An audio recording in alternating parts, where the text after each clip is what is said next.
عمر فاروق رضی الله عنه به ټوله شپه ګرځېد. یو ورځ یو ځینې کافران راغلي، وایي زه د مسلمانانو خلیفه ګورو، دا به څوک دي، دا به څه رقم سړی ازبرای خدا، دا څنګه عمر دی چې د شپې زموږ بچیان چغې کړي، ښځه ورته وایي چې عمر راغی غلی شي، دا څنګه سړی دی چې ویې ګورو. چې راغی د چا نه پوښتنه وکړه چې عمر فاروق به چېرته ووینو؟ مدینه منوره کې. هغه ورته ویلې اوس د مسجد نبوي نه داسې ووتل.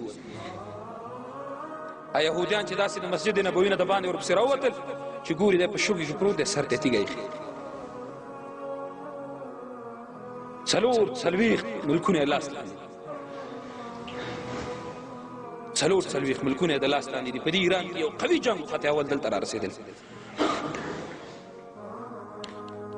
تیږه سر ته ایښې په شګو باندې پروت دی. نن به زه په شګو څم 10 پیرې خو دا واسکټ څنډم، 6 پیرې خو دا لمن څنډم، په شګو پروت دی او سر ته یې تیږه ایښې. دا خلک حیران شو چې دا به یې که به دا نه وي ولا که به یې څوک.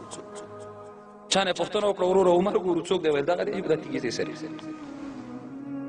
خلکو چې د سر ته تیږه ولیده او په شګو یې د املاس ولید، نه پوښتنه کوي نه ګیږنه کوي، یو وارې چغه وهي ووایي چې لا اله الا الله محمد رسول الله. په منبر ولاړ دی، خطبه ورکوي. یو کمیس یې په غاړه دی چې په هغې کې 14 پیوندې لګېدلي، یو پیوند پکې د پوستکي. چا ورته ویل عمر فاروقه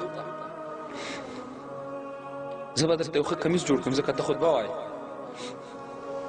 او وایي نه، پیغمبر علیه السلام په ژوند فرمایلي والفقر فخري، غریبي زما فخر دی. او ما ته په دې باندې فخر حاصل دی چې ما یو داسې کمیس اغوستی وي چې په هغې کې پیوندونه لګېدلي. خلک خو هغه خلک دي، منګ به څه وکړو، تاسې به څه وکړئ. منګ که د خپل ګریوان کې سر دننه کړو، منګ قضاوت وکړو چې موږ د دین دپاره څه کړي دي. اول ما څه دي او بیا تا څه نه دي کړي، بیا بل څه نه دي کړي. لاړل هغه چا چې رضا د پاک سبحان کوله، او چا مالیاري چې د حضرت د ګلستان کوله.